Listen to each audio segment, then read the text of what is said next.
Petrol ಅನ್ನ ನಮಗೆ ದೊಡ್ಡ ಪ್ರಮಾಣದಲ್ಲಿ ಉಳಿತಾಯ ಮಾಡಿಕೊಡ್ತಾ ಇದೆ ನಮ್ಮ ಎತ್ತುಗಳು. 30% ಪೆಟ್ರೋಲಿಯಂ ಅನ್ನ ಉಳಿತಾಯ ಮಾಡ್ತವೆ. ಇವೇನ್ ಪೆಟ್ರೋಲ್ ಕುಡಿಯಲ್ಲ, ಇವೇನ್ ಡೀಸೆಲ್ ಕುಡಿಯಲ್ಲ. ಎತ್ತುಗಳು ಒಣ ಹುಲ್ಲು, ನಮಗೆ ಬೇಡದೇ ಇರೋ ಒಣ ಹುಲ್ಲು ತಿನ್ಕೊಂಡು ಕೆಲಸ ಮಾಡ್ತವೆ.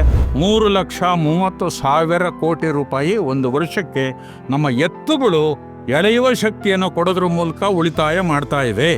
ಈ 3,30,000 ಕೋಟಿ ರೂಪಾಯಿನಲ್ಲಿ ಒಂದು 2,00,000 ಕೋಟಿ ರೂಪಾಯಿಗಳನ್ನು ನಮ್ಮ ಎತ್ತುಗಳ ಸಾಕಣೆಗೆ, ನಮ್ಮ ದೇಶೀಯ ಹಸುಗಳ ಸಾಕಣೆಗೆ, ಅವುಗಳ ಬಗ್ಗೆ ಸಂಶೋಧನೆ ಮಾಡೋದಕ್ಕೆ ನಾವು ಬಳಕೆ ಮಾಡ್ಕೊಂತು ಅಂತಂದರೆ ನಮ್ಮ ದೇಶಕ್ಕೆ ಎಷ್ಟು ಅನುಕೂಲವಾಗತ್ತೆ ಅಂತ ಅನ್ನೋದನ್ನು ನಾವು ಆಲೋಚನೆ ಮಾಡಬೇಕು. ಟ್ರಾನ್ಸ್ಪೋರ್ಟ್ ಗ್ರಾಮೀಣ ಪ್ರದೇಶದಲ್ಲಿ ಇವತ್ತಿಗೂ ಕೂಡ ಟ್ರ್ಯಾಕ್ಟರ್ ಟಿಲ್ಲರ್ಗಿಂತ ಎತ್ತಿನ ಗಾಡಿ ಮತ್ತು ನಮ್ಮ ದೇಸಿ ಎತ್ತುಗಳ ಮೂಲಕವೇ ಬಹಳ ದೊಡ್ಡದಾದಂಥ ಈ ಬ್ರಾಡ್ ಪವರ್ ಅಂತ ಎಳೆಯುವ ಶಕ್ತಿ ಉತ್ಪಾದನೆ ಆಗ್ತಾ ಇದೆ. ನೋಡಿ, 9ನೇ ಪಂಚವಾರ್ಷಿಕ ಯೋಜನೆ 2002ರಿಂದ 2007 ನಡೆದ 9ನೇ ನಮ್ಮ ಪ್ಲಾನಿಂಗ್ ಕಮಿಷನ್ನು ಒಂದು ಅಧ್ಯಯನ ಮಾಡಿ ಗ್ರಾಮೀಣ ಪ್ರದೇಶದಲ್ಲಿರ್ತಕ್ಕಂಥ ಎತ್ತುಗಳಿಂದ ಎಳೀತಕ್ಕಂಥ ಟ್ರಾನ್ಸ್ಪೋರ್ಟ್ ಬಗ್ಗೆ ಒಂದು ಅಧ್ಯಯನ ಮಾಡಿ ಅವರ ರಿಪೋರ್ಟಲ್ಲಿ ಪಬ್ಲಿಷ್ ಮಾಡಿದ್ದಾರೆ. ಅದರ ಪ್ರಕಾರ ನಮ್ಮ ರೈಲ್ವೆ ಪ್ರಪಂಚದಲ್ಲಿ 4ನೇ ದೊಡ್ಡ ರೈಲ್ವೆ ಭಾರತೀಯ ರೈಲ್ವೆ. ನಮ್ಮ ರೈಲ್ವೆ ಎಷ್ಟು ಸರಕುಗಳನ್ನು ಒಂದು ವರ್ಷಕ್ಕೆ ಸಾಗಿಸುತ್ತೋ ಅದರ 5 ಪಟ್ಟು ಹೆಚ್ಚು ಸರಕುಗಳನ್ನು ಎತ್ತಿನ ಗಾಡಿಗಳು ಸಾಗಿಸ್ತಾವೆ ಅಂತ ಅನ್ನೋದನ್ನು ನಮ್ಮ ಪಂಚವಾರ್ಷಿಕ ಯೋಜನೆ ಪ್ಲಾನಿಂಗ್ ಕಮಿಷನ್ನು 2002-2007 ರಿಪೋರ್ಟಲ್ಲಿ ಅದನ್ನು ಪಬ್ಲಿಷ್ ಮಾಡಿದೆ. ಈಗ ಹೇಳಿ, ನಾವು ಎತ್ತುಗಳನ್ನು ಹಾಲು ಕೊಡಲ್ಲ ಹಸುಗಳು ಅಂತ ಅನ್ನೋದಕ್ಕೋಸ್ಕರ ನಾವು ಕಸಾಯಿಖಾನೆಗೆ ಹಾಕಿದರೆ ಎತ್ತುಗಳು ಎಲ್ಲಿಂದ ಬರಬೇಕು? ನಾವು ಎತ್ತುಗಳನ್ನು ಕಳ್ಕೊಂಡ್ಬಿಡ್ತು ಅಂತಂದರೆ ಈ ಎಳೆಯುವ ಶಕ್ತಿಯನ್ನು ಕೊಡೋರು ಯಾರು ಅಲ್ವಾ? ಅಂದರೆ ಬರೀ ಹಾಲು ಕೊಡುತ್ತೆ ಅನ್ನೋದು ಒಂದೇ ನಮ್ಮ ಮೌಲ್ಯಮಾಪನದ ಆಧಾರ ಆಗಬಾರ್ದು. ಇವೆಲ್ಲವನ್ನು ಕೂಡ ನಾವು ಲೆಕ್ಕಕ್ಕೆ ಇಟ್ಕೋಬೇಕು. ಆಮೇಲೆ ಇದು ಪೆಟ್ರೋಲನ್ನು ನಮಗೆ ದೊಡ್ಡ ಪ್ರಮಾಣದಲ್ಲಿ ಉಳಿತಾಯ ಮಾಡಿಕೊಡ್ತಾ ಇದೆ ನಮ್ಮ ಎತ್ತುಗಳು. ಪೆಟ್ರೋಲ್ ನೋಡಿ, ನಮ್ಮ ದೇಶದಲ್ಲಿ ಪ್ರಪಂಚದ 3ನೇ ಅತ್ಯಂತ ದೊಡ್ಡ ಪೆಟ್ರೋಲಿಯಂ ಬಳಸ್ತಕ್ಕಂಥ ದೇಶ ಭಾರತ. ಫಸ್ಟ್ ಚೈನಾ, 2ನೇದು ಅಮೆರಿಕ, 3ನೇದು ಭಾರತ. ಗೊತ್ತಾಯ್ತಾ? ನಾವು 2023-24ರಲ್ಲಿ 232 ಮಿಲಿಯನ್ ಟನ್ ಕಚ್ಚಾ ತೈಲವನ್ನು ನಾವು ಆಮದು ಮಾಡ್ಕೊಂಡಿದ್ದೀವಿ. ಅದು ಡಾಲರ್ ಕೊಟ್ಟು. $1 ಇವತ್ತು 86 ರೂಪಾಯಿ ಇದೆ ಇವತ್ತು. ಹೌದಾ? 232 ದಶಲಕ್ಷ ಟನ್ ಅಂದರೆ 23.2 ಕೋಟಿ ಟನ್ ಕಚ್ಚಾ ತೈಲವನ್ನು ಬೇರೆ ಬೇರೆ ದೇಶಗಳಿಂದ ನಾವು ಆಮದು ಮಾಡ್ಕೋತೀವಿ.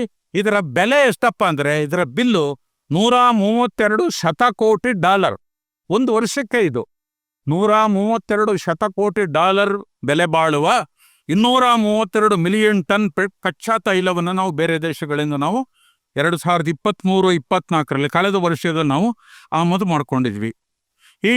ಇದು $132 ಬಿಲಿಯನ್ ಅಂದರೆ ಹೋದ ವರ್ಷ 83 ರೂಪಾಯಿ ಇತ್ತು. 83 ರೂಪಾಯಿ ಲೆಕ್ಕ ಹಾಕ್ತು ಅಂದರೆ 10,95,600 ಕೋಟಿ ರೂಪಾಯಿ ನಮ್ಮ ಪೆಟ್ರೋಲಿಯಂ ಕಚ್ಚಾ ತೈಲದ ಆಮದು ಬೆಲೆ ಒಂದು ವರ್ಷಕ್ಕೆ.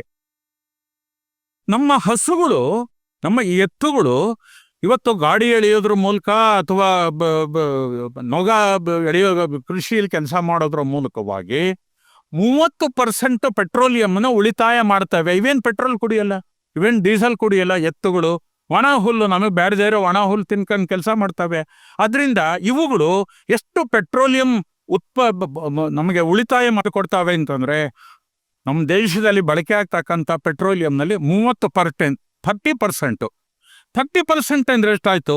ಈ 10,95,600 ಕೋಟಿ ರೂಪಾಯಿನ 30% ಅಂತಂದರೆ ಸುಮಾರು 3,30,000 ಕೋಟಿ ರೂಪಾಯಿ ಒಂದು ವರ್ಷಕ್ಕೆ ನಮ್ಮ ಎತ್ತುಗಳು ಎಳೆಯುವ ಶಕ್ತಿಯನ್ನು ಕೊಡೋದ್ರ ಮೂಲಕ ಉಳಿತಾಯ ಮಾಡ್ತಾ ಇವೆ. 3,30,000 ಕೋಟಿ. ನಮ್ಮ ಸಾಫ್ಟ್ವೇರ್ ಇಂಡಸ್ಟ್ರಿ ಕೂಡ ಇಷ್ಟು ವಿದೇಶಿ ವಿನಿಮಯ ನಮಗೆ ತಂದು ಕೊಡ್ತಾ ಇಲ್ಲ. ಈ 3,30,000 ಕೋಟಿ ರೂಪಾಯಿನಲ್ಲಿ ಒಂದು 2,00,000 ಕೋಟಿ ರೂಪಾಯಿಗಳನ್ನು ನಮ್ಮ ಎತ್ತುಗಳ ಸಾಕಣೆಗೆ, ನಮ್ಮ ದೇಶೀಯ ಹಸುಗಳ ಸಾಕಣೆಗೆ, ಅವುಗಳ ಬಗ್ಗೆ ಸಂಶೋಧನೆ ಮಾಡೋದಕ್ಕೆ ನಾವು ಬಳಕೆ ಮಾಡ್ಕೊಂತು ಅಂತಂದರೆ ನಮ್ಮ ದೇಶಕ್ಕೆ ಎಷ್ಟು ಅನುಕೂಲವಾಗತ್ತೆ ಅಂತ ಅನ್ನೋದನ್ನು ನಾವು ಆಲೋಚನೆ ಮಾಡಬೇಕು. ಇಷ್ಟು ಒಂದು ವರ್ಷಕ್ಕೆ ಸುಮಾರು 3,30,000 ಕೋಟಿ ರೂಪಾಯಿನಷ್ಟು ಪೆಟ್ರೋಲಿಯಂ ಬಳಕೆ ಇವನ್ನು ತಗ್ಗಿಸುತ್ತವೆ. ಒಂದು. ಎರಡನೇದಾಗಿ ಇಷ್ಟೊಂದು ಪೆಟ್ರೋಲಿಯಂ ಅನ್ನು ಉರಿಸಿದ್ದಿದ್ರೆ ವಾತಾವರಣ ಎಷ್ಟು ಮಲಿನವಾಗ್ತಾ ಇತ್ತು, ಕಾರ್ಬನ್ ಡೈಆಕ್ಸೈಡ್ ಎಷ್ಟು ಉತ್ಪಾದನೆ ಆಗ್ತಾ ಇತ್ತು. ಅಷ್ಟು ಕಾರ್ಬನ್ ಡೈಆಕ್ಸೈಡ್ನಿಂದ ದೇಶವನ್ನು ಕಾಪಾಡಿವೆ ನಮ್ಮ ದನಕರುಗಳು. ಯಾಕೆಂದ್ರೆ ಇವತ್ತು ಗ್ಲೋಬಲ್ ವಾರ್ಮಿಂಗ್ ಟೈಮ್ನಲ್ಲಿ ನಮ್ಮ ಮುಖ್ಯವಾದ ಉದ್ದೇಶ ಅಂದರೆ ಕಾರ್ಬನ್ ಡೈಆಕ್ಸೈಡನ್ನು ತಗ್ಗಿಸಬೇಕು. ಕಾರ್ಬನ್ ಡೈಆಕ್ಸೈಡನ್ನ ತಗ್ಗಿಸೋದು ಬರೀ ನೀವು ಮಾತ್ರ, ಇಂಡಸ್ಟ್ರಿಯವರು ಮಾತ್ರವಲ್ಲ, ನಮ್ಮ ಎತ್ತುಗಳು ಕೂಡ ಕಾರ್ಬನ್ ಡೈಆಕ್ಸೈಡನ್ನ ತಗ್ಗಿಸ್ತವೆ. ಇದಕ್ಕೆ ಬೆಲೆ ಕಟ್ಟಿ, ನಾವು ಇದಕ್ಕೆಲ್ಲ ಬೆಲೆ ಕಟ್ಟಬೇಕೋ ಬೇಡವೋ? ಬರೀ ಹಾಲು ಒಂದಕ್ಕೆ ಬೆಲೆ ಕಟ್ಟದ? ಸಗಣಿ ಕೊಡೋದ್ರ ಮೂಲಕವಾಗಿ ಎಷ್ಟು ಗೊಬ್ಬರ ನಮಗೆ ಉಳಿತಾಯ ಮಾಡಿಕೊಡ್ತಾ ಇವೆ.